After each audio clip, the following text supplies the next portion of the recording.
Pai, glorifica-me junto de ti mesmo, com a mesma glória que tínhamos antes de o mundo existir. Essa frase, foi dita por Cristo na oração chamada oração sacerdotal, capítulo 17 de João. A grande maioria das pessoas, ela passa por cima desse texto e não presta atenção em um detalhe que para mim é fundamental. Ele está dizendo que existia uma glória que ele e o Pai tinha antes de o mundo existir.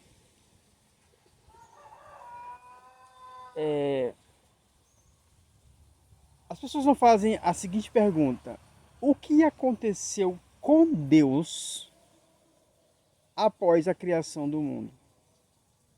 Porque compreendemos que, na perspectiva unicista, Deus, o Pai, é o mesmo Jesus,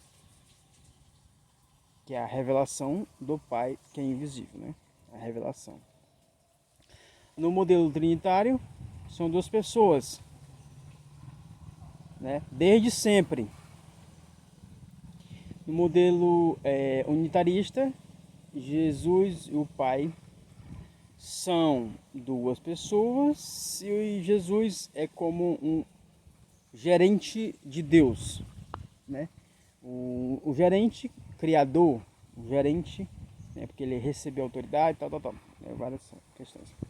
Mas vamos pensar a respeito desse tema, levando em consideração esta afirmação de Jesus: glorifica-me, ó Pai, junto de ti mesmo, com a glória que tinha antes de o mundo existir.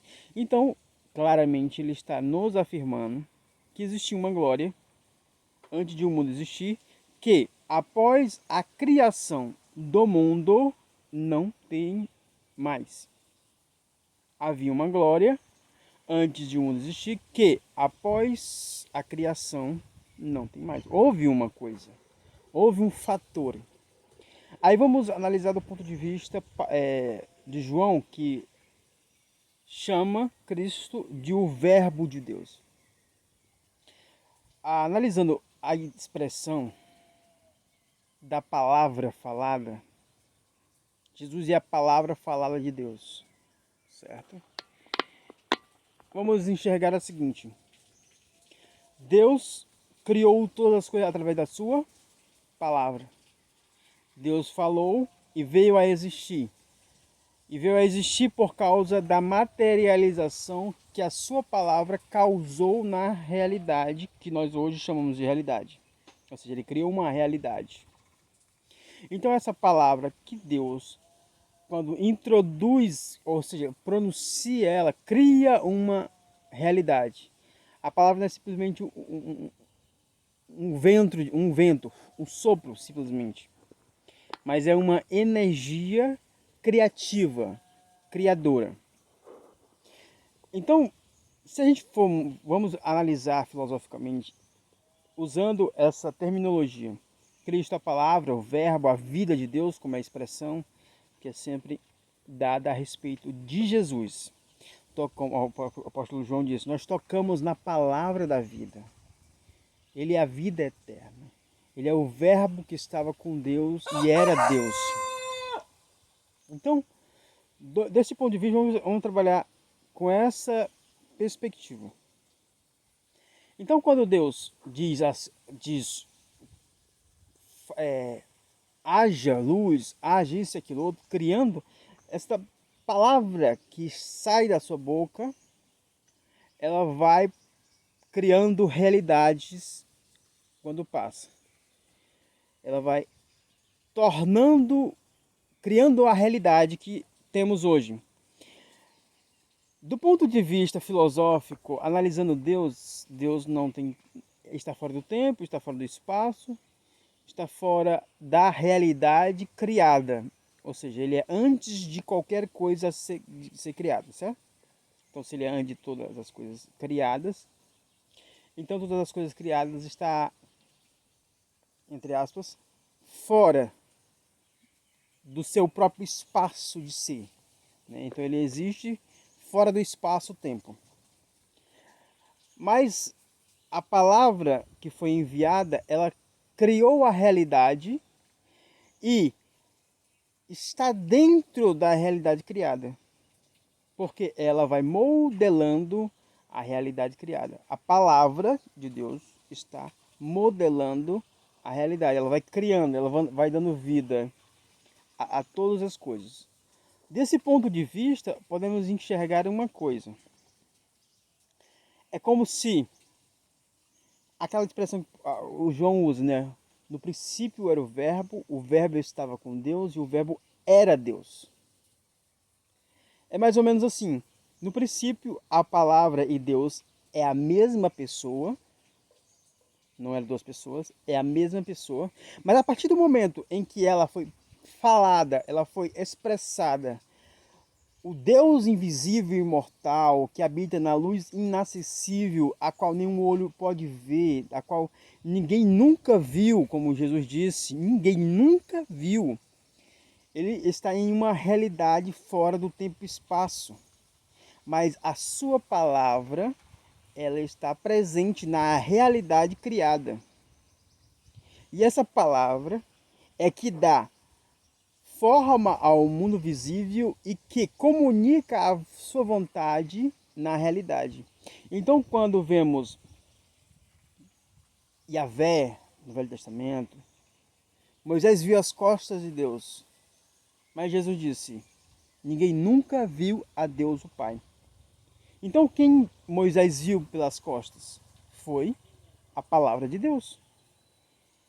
Então, desde o princípio, lá no Éden, Adão era visitado todo final de tarde. Quem Adão via?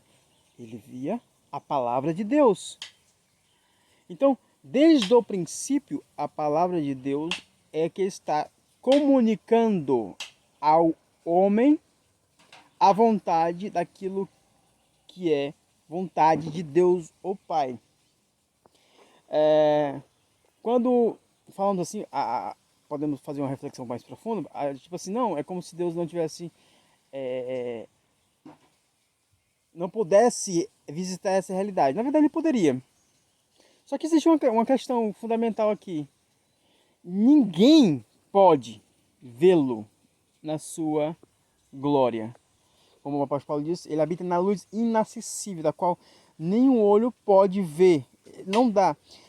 A gente sempre usa as figuras de linguagem das quais a gente tem para poder tentar sintetizar isso para a mente humana. É como olharmos para o sol ao meio-dia. Você não consegue ver o sol. Aí haver um desconforto na sua vista e até pode causar cegueira. Imagina só você na presença de Deus, o Pai. Você não só vai ficar cego, como você vai ficar torrado com a sua presença, tá? É por isso que quando Cristo vier, ele diz: eu venho na glória de meu Pai. E João diz o seguinte, que nós somos filhos de Deus, mas ainda não é manifesto que haveremos de ser. Mas quando ele se manifestar, seremos semelhantes a ele, porque o veremos, poderemos o ver. E ele vem na glória de seu Pai. Então podemos enxergar que nem todas essas pessoas poderão enxergá-lo na glória com que ele vai se manifestar.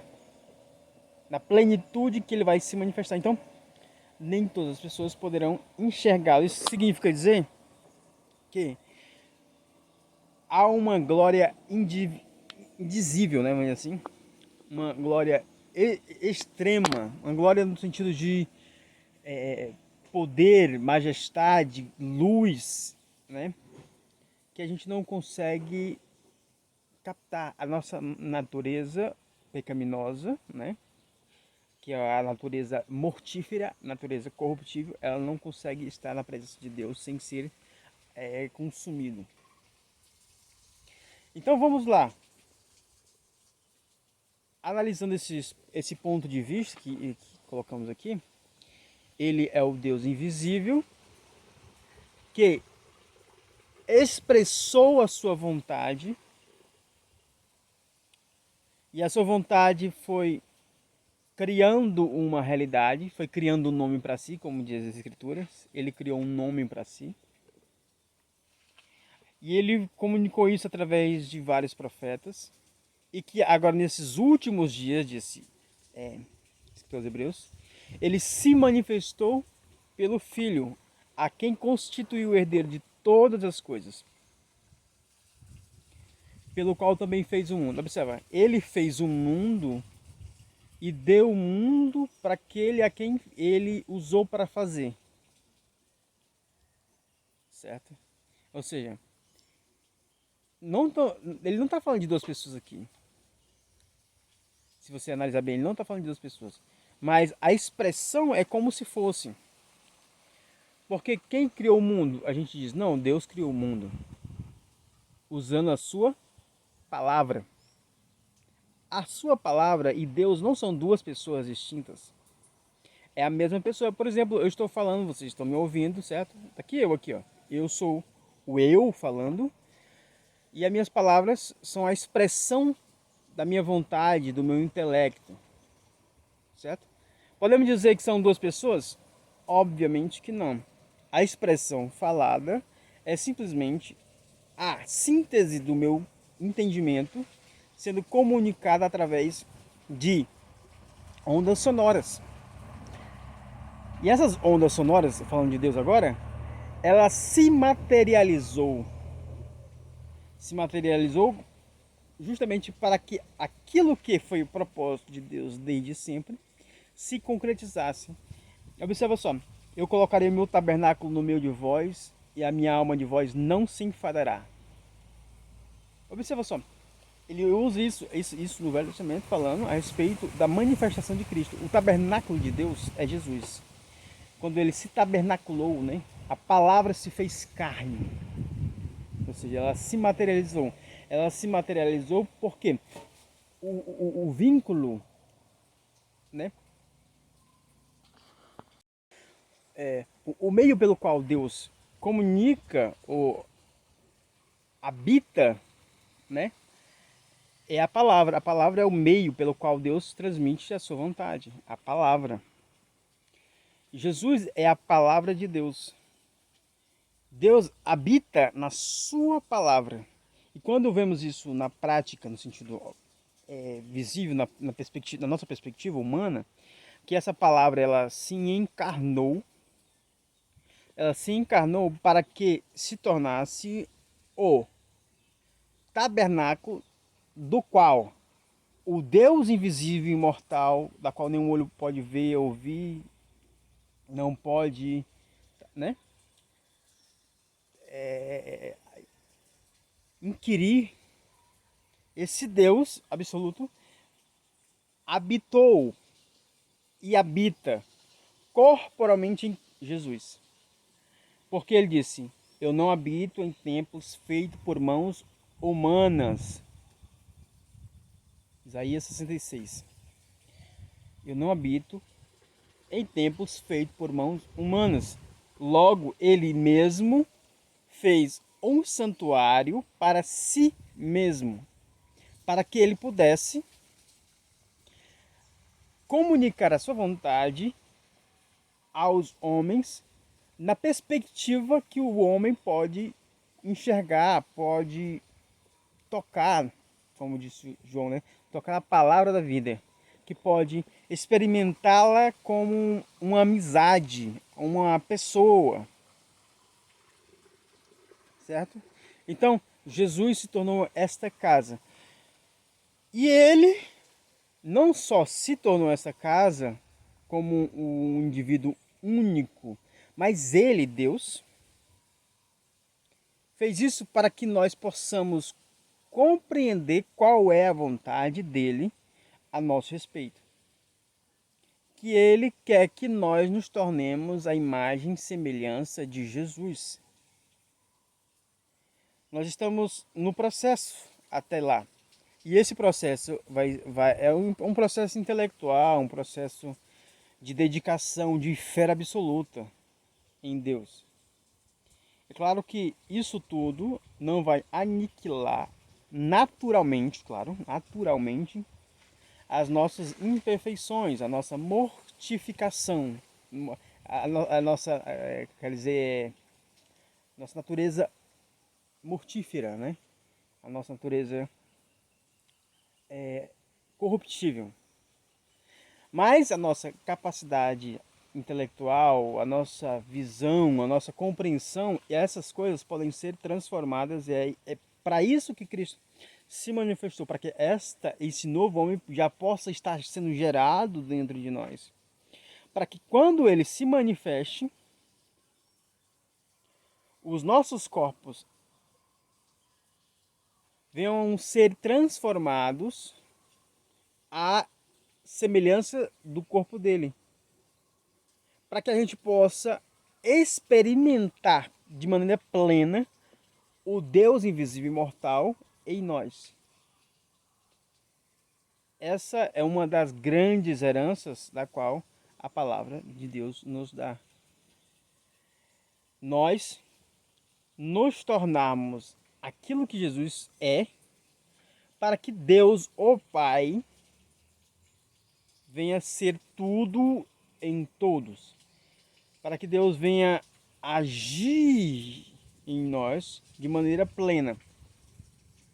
Acredito, né, que Deus quer que a gente tenha essa consciência e que Ele vai agir por nós. Nós vamos ter consciência, mas como a nossa consciência ela vai estar tão enraizada em Deus, que as nossas atitudes futuras, né? Quando eu falo futura, eu estou falando no sentido já planificado. A nossa hoje já deve ser assim, mas vamos falar como se já fosse. As nossas atitudes vão ser totalmente linha após linha, vírgula após vírgula, sendo aquilo que Deus quer, aquilo que Deus expressa, a vontade plena dele, certo? Da mesma forma que ela se revelou em Jesus. Entendeu? Para isso, a gente precisa ter a consciência desse fator. Essa consciência desse fator, Cristo em nós, a esperança da glória, é que pode ajudar a gente a criar uma percepção melhor a respeito da vida, da nossa real natureza, aquilo que Deus quer nos dar, né? O apóstolo Paulo diz o seguinte, olha, ainda que tenhamos conhecido Cristo segundo a carne, contudo agora já não o enxergamos deste modo. Da mesma forma, já não devemos enxergar uns aos outros como enxergávamos. Porque ele diz isso? Aí ele conclui assim, porque aqueles que estão em Cristo, nova criatura é, as coisas velhas passaram, eis que tudo se fez novo. Ele está dizendo o seguinte, ó, a natureza que Jesus é hoje no céu, é a natureza que ela deve ser aqui e agora. Mesmo com a nossa limitação por causa da corrupção que ainda há de ser aniquilada, já devemos vivenciar a natureza divina como se ela estivesse planificada no agora. Acho que deu para ser claro. Espero que tenha sido claro. Vocês comentem aí se essa minha expressão vocês compreenderam. Aquilo que a gente vai ser, já devemos vivenciar ela na terra como se fôssemos. Vivemos em um tabernáculo de carne, corruptível, falho, mas já devemos vivenciar a natureza de Deus como se já estivéssemos planificados com ela. Ou seja, a fé é trazer o invisível ao visível. E a nossa fé é a esperança da glória. E o que é isso? A esperança da glória é ter a vida de Deus, a vida eterna. É isso que nos foi prometido e é isso que é a realidade. A nossa vida deve ser a vida de Deus. E mesmo a gente sabendo que esta vida de Deus irá ser planificada no futuro, a gente sabe disso, porque quando Cristo se manifestar, que nossos corpos abatidos serão transformados. Mas, como a gente já sabe que isso é uma realidade, já devemos viver pela esperança, pela fé, que aquilo que irá ser realidade no futuro, já devemos experimentá-la agora. Porque o que é a fé? Fé é o firme fundamento das coisas que se espera e a prova daquilo que não se vê. Pela fé, os antigos alcançaram testemunho. Ou seja, pela fé, aquilo que a gente já imagina por causa da palavra que nos foi dada, já criou um imaginário através daquilo que foi nos prometido, já devemos vivenciar o agora, no agora, aquilo que a gente tem certeza que irá ser concretizado no futuro. Já viver como deuses na terra. Já viver como filhos de Deus na terra. Então, se a gente tomar consciência disso, a gente vai viver da mesma forma como Cristo viveu, como os apóstolos viveu, como os homens de fé viveu, certo? Mas precisamos tomar esta consciência. Precisamos tomar essa consciência, porque quando tomamos essa consciência, a gente já não mais caminha baseado no que a gente acha. Já não mais caminhamos baseado naquilo que a gente pensa ser a verdade, mas caminhamos na verdade de Deus. Então, se a gente tomar essa consciência, a nossa percepção a respeito da realidade futura já se torna realidade hoje. Isso é fé. Fé. Amém? Espero que vocês tenham compreendido e até o próximo vídeo.